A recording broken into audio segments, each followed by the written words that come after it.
Hello again, Steve here. To belabor a topic which I have covered a few times, uh, to do with politics, I guess. And here in so-called Canada, we just had a big election. Everybody's happy because this good-looking guy with the name Trudeau got elected, and many people who don't think, basically, as far as I'm concerned, are kind of happy that there's some kind of change going on. But I don't know. Call me a skeptic, but I've just never, not I shouldn't say never, but for a while anyways, I haven't believed the crap that we've been told about how these people are honorable. I mean, they got titles like honorable, right? But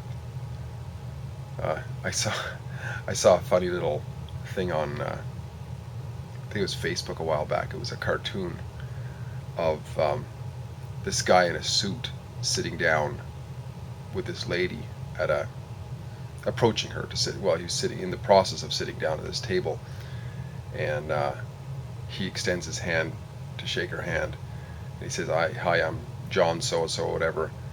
I'm a politician and I'm an honest man." And the lady chirps back, and she chirps back like, "Hi, I'm Paula something or whatever.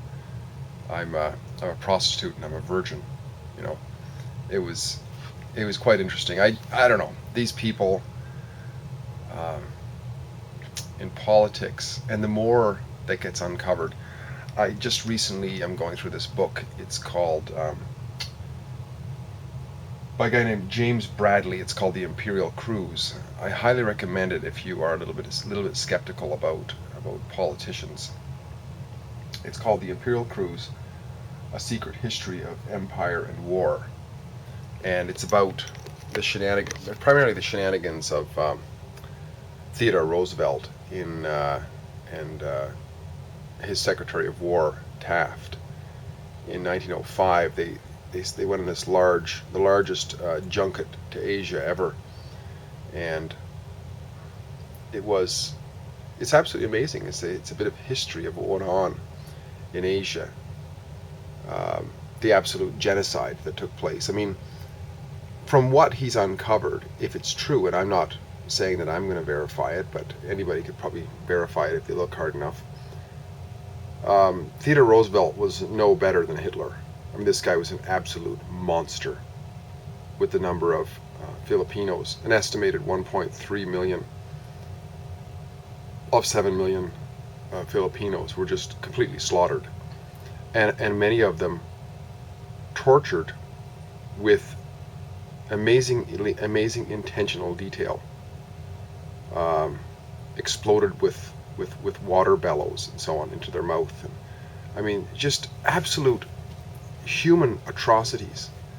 And he set up a camp of about 1,000 Filipinos, and they called them monkey men, in America, and it attracted 1.8 million people, or was it 18 million people or whatever, at a world fair in Milwaukee or someplace. Look it up. It's just astounding. I mean, they had these people in cages with dogs and everything, and to demonstrate that these people were inferior savages, basically. They called them the Pacific Negroes. That's what they called the Filipinos. And historians just leave this stuff out, right? It's inconvenient. It's inconvenient. But these are the kind of people, these politicians in general. I mean, to me, the only thing that's different from one politician to the next is to the degree to which they are sociopaths. If they're not sociopathic, I think they don't really know what's going on. They're junior. But once they get up high enough and mingle with these kinds of people and see what's going on and don't do anything about it, stay in there, they're part of the problem. And but once again, it's not even the politician, right? Because I had this one little conversation with somebody who said that the Queen is just a figurehead, right? And my comment was, well, so are all of them. So is the Prime Minister a figurehead, right? The real power is given to those people by those who vote, by those who go into the the poll, right? Who take the poll, who do the survey, check off so-called voting, and then they just presume that everybody else has given them that power. But it's us, really. It's us who believe, and it's a really good case study. This story of how people succumb to just complete nonsense. On this junket, Theodore Roosevelt sent his daughter, Alice, who at the time was the most famous woman in the world. It was a Lady Diana character, right? People just Googled over her. And they had staged photo ops of her going to the beach and so on to completely distract people from what was really going on. He sent his Secretary of War, that's what Taft was called, the Secretary of War, for war purposes. This was a war. This was a war that was going on, making deals with Japan to invade. I mean, he made a deal with Japan, Taft did, apparently. And part of the deal was he gave Korea to Japan. Can you imagine that? Can you imagine? I mean, he never asked the Koreans. He gave Korea to Japan. Taft did. I mean, that's far, far more egregious than if somebody just came along and gave your house to your neighbor. What the hell authority does he have to do that? And these are people who are called honorable and who are looked up to this day, still on lists of great presidents and, magistrates and so on. Revered as judges and lawyers and politicians and all that. Oh, my goodness. My goodness. Time for us to wake up, folks. Time for us to wake up and realize those people are not our governors. They're not our governors. If we say they are, if we call them our government, we haven't woke up yet, in my opinion. We have not woke up. We're in the primordial stages of just infantile thinking.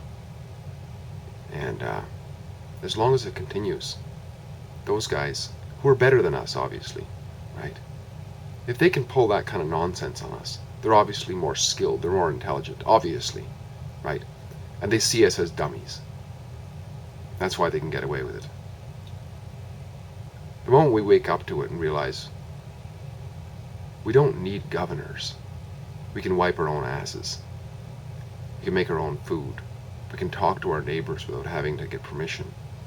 We can go to work without having to have permission. Because nobody owns us, right? We don't need permission for anything. We don't need permits anymore. Because nobody owns us.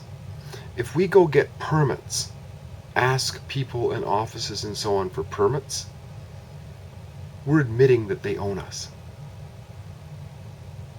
If we got to ask permission to do something, that's what a child does. A child asks permission because the child is effectively owned for a while. They are wards of their masters. If we got to ask permission for something, we're admitting that we're wards. We haven't grown up yet. We're infantile. And when so many people, the vast majority of people are wards, the vast majority of people, there's only a handful, if we'd find them at all, who have said, I'm no longer a ward. I'll take care of myself, thank you very much. Very few. Very few. But because the masses are the way they are, the vast majority of people,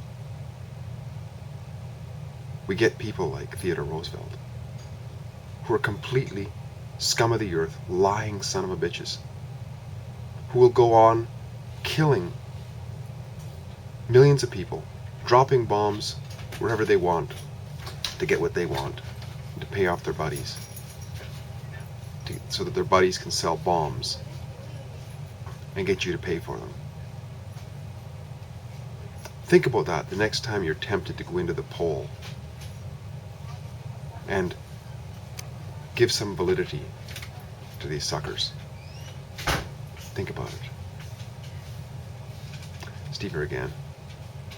A little dreary maybe, but hopefully enlightening. Great chatting again. Talk again soon.